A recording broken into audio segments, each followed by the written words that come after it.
Hi guys and welcome back to my channel. My name is Yvonne and this is STICKYMESS17. My channel is all about cleaning, information, inspiration and motivation and my life. So if you're interested, please like and subscribe, turn on those notification bells so that you're notified every Wednesday and Sunday at 10 AM when I upload a new video. In today's video, we are going to Gold Reef City and I'm going to show you how they pour gold as well in this video. As we went down the mine, it's a mine shaft. We only go to, I believe it's the 3rd level because the rest of the mine is flooded. But first, we went on the train which goes around the entire park, and I have very fond memories of going to Gold Reef City when I was a little one. So I definitely wanted to take my family there so that they could experience some of the life and what we have in South Africa as theme parks and things. It was incredibly quiet. We went on a Thursday. Gold Reef City used to be open every day of the week. It's now only open Thursday, Friday, Saturday and Sunday. Last year we missed the booking, one because of the weather and two, I didn't get to book it in time, and with everything that happened with the vid, everything has to be booked online. It was incredibly quiet, as I said, and there was supposed to be about 200 children coming on school trips. I had many a school trip and we had birthday parties and all sorts of things whilst we were growing up and at Gold Reef City. So this is the headgear for the mine shaft, and we booked tickets well in advance. I think we booked the tickets about 3 weeks prior, and this was the only day that it was available. But as you can see, the lift is been raised. We did have a guide with us to go down the mine shaft, and she obviously explained a lot of what did happen back in the day, and some mines still have happened now. So it is very, very interesting, and it is an experience that my child will probably never get again in life, unless we go somewhere like Gold Reef City. I know in Wales we have a place called the Big Pit, but this park is based around the mining culture from the 1880s, I believe, and it is very, very interesting and an experience that a lot of children would not have. And I firmly believe in experiences more than gifts, because like if you take life, I know I'm rambling here a bit, but if you take life, how many gifts, Christmas gifts, birthday gifts do you actually remember versus how many life experiences that you've had? You remember the life experiences more than you do the gifts. So the lift is being taken down now. The journey down the mine is not very long at all. There is also escape routes if required. Thank goodness we didn't need the escape routes, because it's something like 270 stairs and there's no ways in Hades I could do that. They'd be dragging me up by the scruff of my neck like a cat carrying a kitten.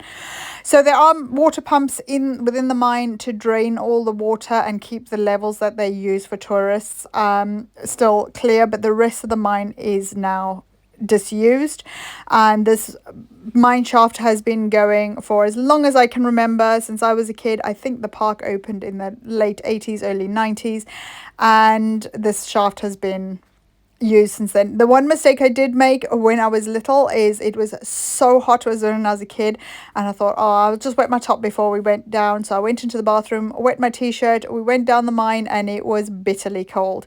It was definitely a lot cooler. And yeah, it is definitely a very, very exciting experience. I didn't film most of the tour. I thought my camera was on, but it wasn't. The lines that you can see on the walls are where they would drill into and blast. Very, very interesting. And then there's also ramps that they would work upwards, and they would mark off where the gold would be mined. The gold is found around there. So in this mine, we don't get the gold in a nugget form, we get it in a powder form. That's how we get them around these black and the white pebbles. So it still needs to be chemicalized. So this needs to be removed from here. They send it up to the surface. That's when they crush it. Then mix it with the chemical called cyanide. The cyanide then removes all the waste rock from the gold. Oh, I never knew you used cyanide. Okay. Yes, they use cyanide back then. Today they use different chemicals. Oh, okay. Which I'll find out in 200 years' time that it's toxic as well. It is very toxic. Most of the illegal miners, they use mercury. Oh, that's just as poisonous. Yes. So here's an example of the map. It's called the 14 shaft crown mines. This is where we are, which is only 75 meters. As I said, we do go down. It goes down to 3.2 kilometers. But because of the underground water, which is just below us on level 3, we just stay here.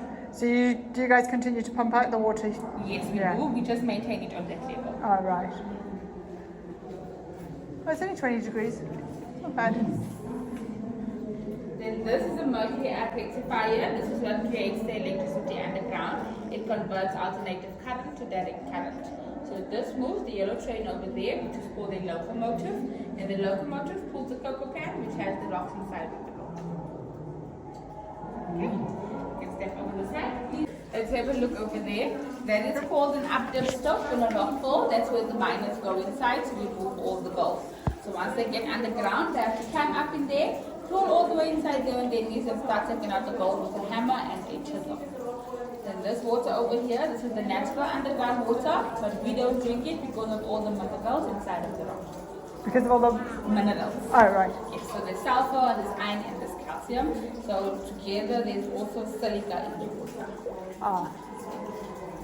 Okay, so this is the development end. This is how they create the tunnels that we are walking through. And those red lines over there, that's for direction, to show them where to plant the dynamites to blast up the area. At each and every corner of those red lines, there is a 1 meter hole that's used for the dynamites. What they use to create the 1 meter hole is the jackhammer drill over here, which does take them 3 to 5 minutes. But before they had the jackhammer drill, they were using a hammer and a chisel, which took them 8 hours to make the same 1 meter hole. So the sound that you heard now, that was the jackhammer drill. Would you like to hear it again? Pieces with this chisel that he has in his hand. The rocks would have to be so small that they put through those bars down there, slide down the cousin jack box to fill the cocoa pan that I showed you. Oh, wow. Okay. Each and every level of the mine, but underground, there's no doctor or nurses. Only a first aider with basic care to assist them if they were injured. If they were injured badly and they couldn't go back to work, they would send them up with a stretcher to get further assistance at the top. There's a bunch of stairs over there that we'd have to climb if there was a pathway. And you are running off generators, aren't you? Oh, thanks. But we don't really get a big load shedding. So that incline shaft is this area over here. So this is where we are, which is only level 2, 75 meters down. And this grey block is where we are. Okay. So if the elevator doesn't work, we have to walk up here. So it works the same as a drift mine then, the incline shaft? Yes. Same idea. Oh, okay. Please mind your step.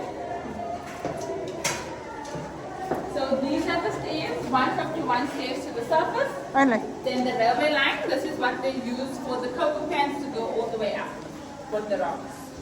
Then you can just shine your light all the way down there, then you will see the water. Ooh. Very close. Oh my. Oh, wow. That's all water. And how long does it take to fill like a level? If we stop pumping it, less than a week. Really? Yes. Even though it's so dry up there? Wow. Wow, okay. Okay, What? thank you very much. We are going back out. Then when we get to the surface, I'll take you to where they show you how they melt the gold and turn it into the gold bar. Okay, cool, thank you.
up to 99.99% contact.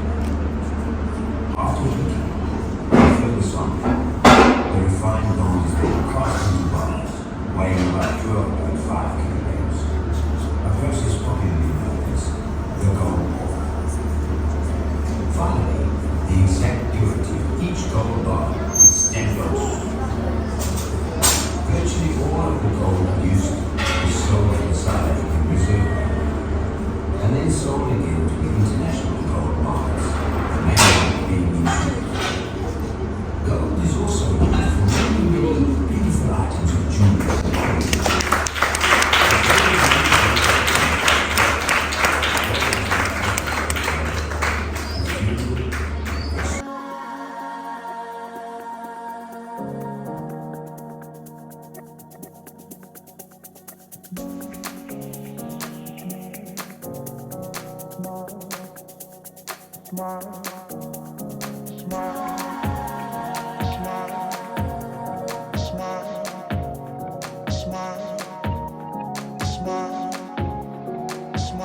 Now, this is one treat I used to love growing up. It's called chip and dip, and it is just smothered in sauce. I had, I think, garlic and dill, and it was absolutely gorgeous. But unfortunately, with the Wegovy, I couldn't eat that much, and it ended up being wasted. But there was a lot, and memories came flooding back. So this is a new ride that wasn't around when I was growing up. The only roller coaster as such that we had was the Golden Loop, which we'll show you later. But due to health conditions, I cannot go on these rides. But it was nice for the family to enjoy the park and the memories that I had as a child and enjoy the rides that they can go on. And also, if we didn't go on the rides, it was nice to just watch people's expressions. I love doing that and seeing how many people are freaked out and how many people really don't give a monkeys and have their arms in the air.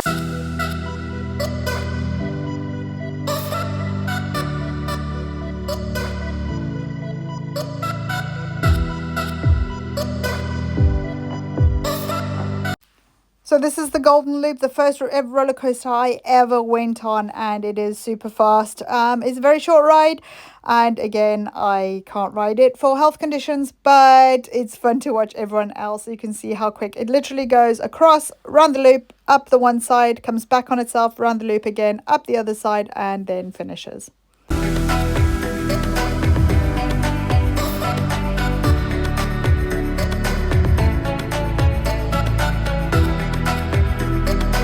So just quickly, we had a thunderstorm with lightning, and I managed to record that. It was, as you can see, pitch black, but the lightning was lighting up the sky completely.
So I know we went here last year. This is Monte Casino. I love Monte Casino.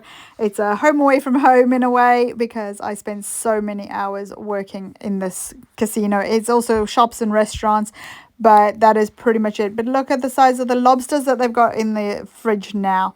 So I'm also going to take you into one of the little like gift shops and show you some of the selections of drinks that we get here in South Africa. We've got cream soda Dr. Pepper, strawberry Dr. Pepper, vanilla Coke, cherry Coke, and there's Fantas, grapefruit, and oh, I can't remember, something elderflower and lemon.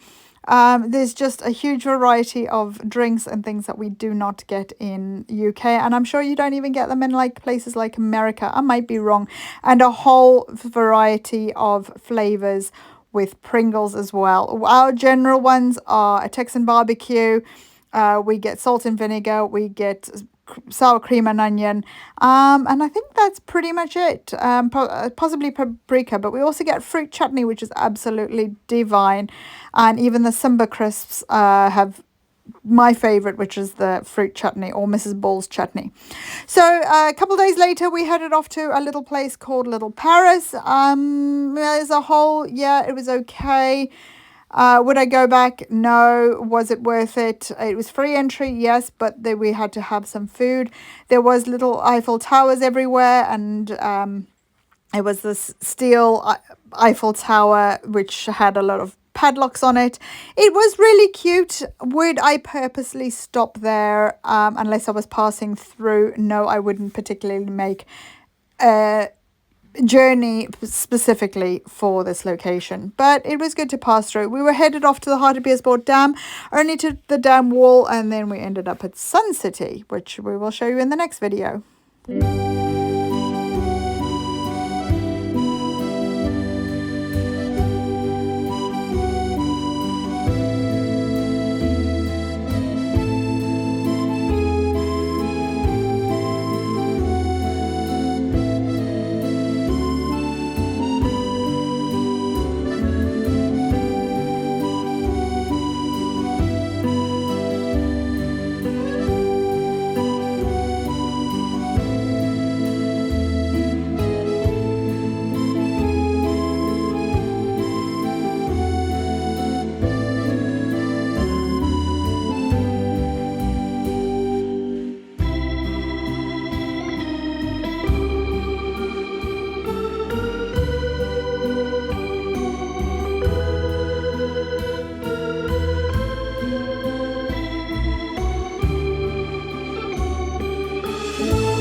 Next, we took a drive to Kyalami to just see the track, because the loop goes up the hill, and you'll see that when we pull out in a bit. But as you can see, it's very secure, but you can see a bit of the track from where we are here. The track was used for Formula 1 and Grand Prix racing, and it's located near Midrand in Gauteng, South Africa.